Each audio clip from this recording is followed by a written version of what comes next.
Hello বন্ধুরা, আমি তন্দ্রা। আমি আজ তোমাদের ষষ্ঠ শ্রেণীর বাংলা পাঠ্য বইয়ের ঘাসফড়িং কবিতাটির সমস্ত প্রশ্ন উত্তর নিয়ে আলোচনা করব। তার আগে আমার চ্যানেলকে অবশ্যই লাইক, কমেন্ট ও শেয়ার করো ও আমার চ্যানেলকে অবশ্যই সাবস্ক্রাইব করো, যাতে আমার চ্যানেলের সমস্ত ভিডিওগুলি সবার আগে পেতে পারো, ও আমার চ্যানেলটিকে ফলো ও লাইকও করে দিও। দেখো, ঘাসফড়িং কবিতাটি কার লেখা? কবিতাটি অরুণ মিত্রের লেখা।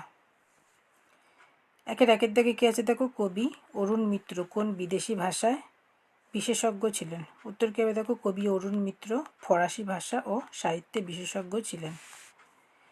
দুইয়ের দিকে কী আছে দেখো, তার লেখা দুটি কবিতার বইয়ের নাম লেখো। উত্তর কী হবে, তার লেখা দুটি কবিতার বইয়ের নাম হলো প্রান্তরেখা ও ঘনিষ্ঠ তাপ। দুইয়ের দিকে কী আছে দেখো, বাক্যের উদ্দেশ্য ও বিধেয় অংশ আলাদা করে দেখাও। একের দিকে কী আছে দেখো, ভাব না করে পারতামই না আমরা। এখানে আমরাটা হচ্ছে উদ্দেশ্য, আর ভাব না করে পারতামই না এটা হচ্ছে বিধেয়। দুইয়ের দিকে কী আছে দেখো, সবুজ মাথা তুলে কত খেলা দেখালো ঘাসফড়িং। এখানে ঘাসফড়িংটা হচ্ছে উদ্দেশ্য, আর সবুজ মাথা তুলে কত খেলা দেখালো হচ্ছে বিধেয়। তিনের দিকে কী আছে দেখো, আমার ঘরের দরজা এখন সবুজে সবুজ। এখানে আমার ঘরের দরজা হচ্ছে উদ্দেশ্য, এখন সবুজে সবুজ হচ্ছে বিধেয়। চারের দিকে কী আছে দেখো, ভিজে ঘাসের ওপর আমাকে যেতেই হবে আবার। এখানে আমাকেটা হচ্ছে উদ্দেশ্য, আর ভিজে ঘাসের ওপর যেতেই হবে আবার হচ্ছে বিধেয়। তিনের দিকে কী আছে দেখো, নিচের শব্দগুলি বাক্যে ব্যবহার করে একটি অনুচ্ছেদ তৈরি করো। অর্থাৎ এখানে যে শব্দগুলি দিয়েছে সেগুলি তোমাদেরকে ইউজ করে একটা অনুচ্ছেদ লিখতে হবে। তোমাদেরকে দেখো অর্ধেকটা লিখে দিয়েছে, বাকি অর্ধেকটা তোমাদেরকে নিজে থেকে লিখতে হবে। প্রথম অর্ধেকটা কী আছে দেখো, খোলা মাঠের সঙ্গে আমার ভারী ভাব, বিশেষ করে তার ওপরে গালচের মতো সবুজ ঘাস এখন ভিজে থাকে, যেন একটা নতুন পৃথিবীর মধ্যে দিয়ে আমি হেঁটে যাচ্ছি। বাকিটা আমি খাতায় লিখেছি দেখো। এই যে বইয়ে হেঁটে যাচ্ছির পরে কি লিখেছি দেখো, মাঠটির একধারে একটি বড় পুকুর আছে, যার পাশে থাকা বকুল গাছটির সাথে আমাদের আত্মীয়তা হয়ে গেছিল।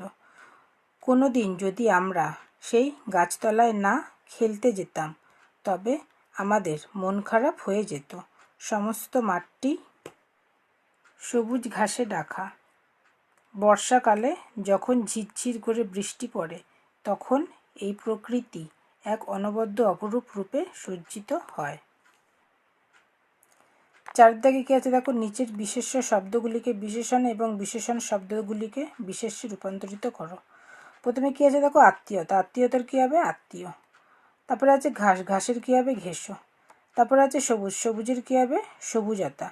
তারপরে আছে নতুন, নতুনের কী হবে, নতুনত্ব। তারপরে পাঁচের দাগে কী আছে দেখো, নির্দেশ অনুসারে বাক্য পরিবর্তন করো। একের দাগে কী আছে দেখো, সবুজ মাথা তুলে কত খেলা দেখালো ঘাসফড়িং। এটা যৌগিক বাক্যে চেঞ্জ করতে বলেছে। উত্তর কি লিখেছি দেখো, ঘাসফড়িংটি তার সবুজ মাথা তুললো এবং কত খেলা দেখালো। দুইয়ের দিকে কী আছে দেখো, একটি ঘাসফড়িংয়ের সঙ্গে আমার গলায় গলায় ভাব হয়েছে। এটা জটিল বাক্যে চেঞ্জ করতে বলেছে। উত্তর কি লিখেছি দেখো, যার সাথে আমার গলায় গলায় ভাব হয়েছে সে হলো একটি ঘাসফড়িং। তিনের দিকে কী আছে দেখো, যেই ঝিরঝির বৃষ্টি থেমেছে অমনি আমি ভিজে ঘাসে পা দিয়েছি। এটা সরল বাক্যে চেঞ্জ করতে বলেছে। উত্তর কি লিখেছি দেখো, ঝিরঝির বৃষ্টি থামার সাথে সাথেই আমি ভিজে ঘাসে পা দিয়েছি। চারের দিকে কী আছে দেখো, আমার ঘরের দরজা এখন সবুজে সবুজ। এটা যৌগিক বাক্যে চেঞ্জ করতে বলেছে। উত্তর কি লিখেছি দেখো, আমার ঘরের দরজা এখন সবুজ আর শুধুই সবুজ। ছয়ের দিকে কী আছে দেখো, নিচের প্রশ্নগুলি থেকে শব্দ বিভক্তি এবং অনুসর্গ খুঁজে নিয়ে লেখো। একের দিকে কী আছে দেখো, তার কাছ থেকে চলে আসার সময় আমার কি মন খারাপ। উত্তর কি লিখেছি দেখো, এখানে তার কাজ, সময়, কি, মন খারাপ এই শব্দগুলি হলো শূন্য বিভক্তি। বাকি কি থাকলো, থেকে। থেকেটা হচ্ছে অনুসর্গ, চলেটা হচ্ছে এ বিভক্তি, আর আমারটা হচ্ছে র বিভক্তি। দুইয়ের দিকে কী আছে দেখো, আমি কথা দিয়ে এসেছি। এখানে আমি কথা, এসেছি হচ্ছে শূন্য বিভক্তি, আর দিয়েটা হচ্ছে অনুসর্গ। তিনের দিকে কী আছে দেখো, ঝিরঝির বৃষ্টির পর আমি ভিজে ঘাসে পা দিয়েছি। এখানে ঝিরঝির, আমি, পা, ভিজে, দিয়েছি হচ্ছে শূন্য বিভক্তি, বৃষ্টিরটা হচ্ছে র বিভক্তি, ঘাসেটা হচ্ছে এ বিভক্তি, আর পরটা হচ্ছে অনুসর্গ। চার দাগে কী আছে দেখো, ভিজে ঘাসের ওপর আমাকে যেতেই হবে আবার। এখানে ভিজে হবে আবারটা হচ্ছে শূন্য বিভক্তি, ঘাসেরটা হচ্ছে এর বিভক্তি, আমাকে হচ্ছে কে বিভক্তি, আর ওপরটা হচ্ছে অনুসর্গ। 7 দাগে কী আছে দেখো, নিচের প্রশ্নগুলি নিজের ভাষায় উত্তর লেখো। 7-1 দাগে কী আছে দেখো, কবির সঙ্গে ঘাসফড়িংয়ের নতুন আত্মীয়তা কিভাবে গড়ে উঠল। উত্তর কি লিখেছে দেখো, অরুণ মিত্রের লেখা ঘাসফড়িং কবিতায় কবির সাথে একটি ঘাসফড়িংয়ের আত্মীয়তা গড়ে ওঠার কথা বলা হয়েছে। ঝিরঝির বৃষ্টির পর কবি যখন ভিজে ঘাসে পা রেখেছেন তখন তিনি দেখেন যে একটি সবুজ ঘাসফড়িং তার মাথা তুলে কবিকে নানা রকমের খেলা দেখাচ্ছে। সেই খেলায় মুগ্ধ হয়ে কবিও ঘাসফড়িংয়ের মধ্যে নতুন আত্মীয়তা গড়ে উঠেছিল। 7-2 থেকে কী আছে দেখো, কবির কৌতূহল ও ভালোবাসায় ঘাসফড়িং কিভাবে সাড়া দিল বলে তোমার মনে হয়। উত্তর কি লিখেছে দেখো, অরুণ মিত্রের লেখা ঘাসফড়িং কবিতায় ঝিরঝির বৃষ্টির পরে কবি যখন ভিজে ঘাসের ওপর পা দিয়েছিল তখনই তার সাথে ঘাসফড়িংয়ের বন্ধুত্ব শুরু হয়ে গিয়েছিল, কারণ ঘাসে পা দেওয়ার সাথে সাথেই যেন সে কবির মনের ভাব বুঝতে পেরেছিল, তাই সে আনন্দের সাথে নানা রকমের খেলা দেখানোর মাধ্যমে কবিকে মুগ্ধ করতে চেয়েছিল। এভাবেই ঘাসফড়িংটি কবির কৌতূহল ও ভালোবাসায় সাড়া দিয়েছিল বলে মনে হয়। 7-3 থেকে কী আছে দেখো, ঘাসফড়িংয়ের কাছ থেকে চলে আসার পর কবির মন খারাপ হলো কেন, বুঝিয়ে দাও। উত্তর কি লিখেছি দেখো, অরুণ মিত্রের লেখা ঘাসফড়িং কবিতায় ঘাসফড়িংটি কবিকে নানা রকমের খেলা দেখিয়ে মুগ্ধ করেছিল। কবি ঘাসফড়িংটির প্রতি এক আন্তরিকতা অনুভব করায় তাদের মধ্যে এক আত্মীয়তার সম্পর্ক গড়ে উঠেছিল। তাই ঘাসফড়িংটির কর্মকাণ্ডে বিভোর হয়ে গেছিল কবি। সেই কারণে ঘাসফড়িংটির কাছ থেকে চলে আসার জন্য নতুন বন্ধুর সঙ্গে এই বিচ্ছেদের বেদনা কবির মনকে ভরিয়ে তোলে, যার ফলে কবির মন বন্ধুকে হারিয়ে খারাপ হয়ে যায়।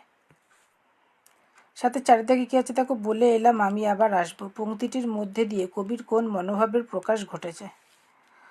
উত্তর কি লিখেছি দেখো,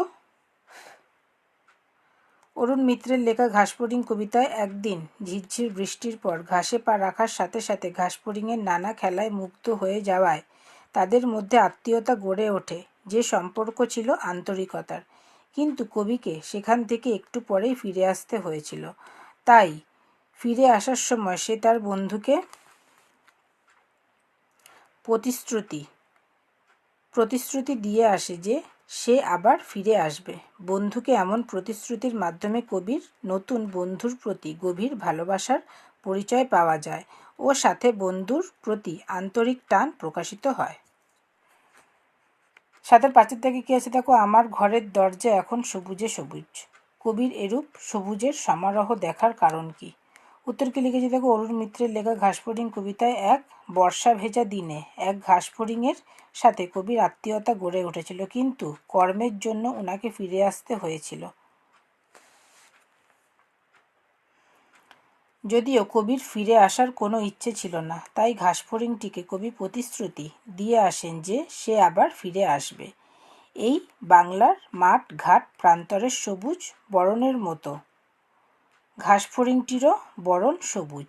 তাছাড়া তাদের বন্ধুত্বের ভালোবাসার রং সবুজ। তাই কবির চিন্তায় ভাবনায় সর্বত্রই যেন সবুজ রং ছড়িয়ে গেছে। তাই ঘরের দরজাও কবির কাছে মনে হয়েছে সবুজে সবুজ।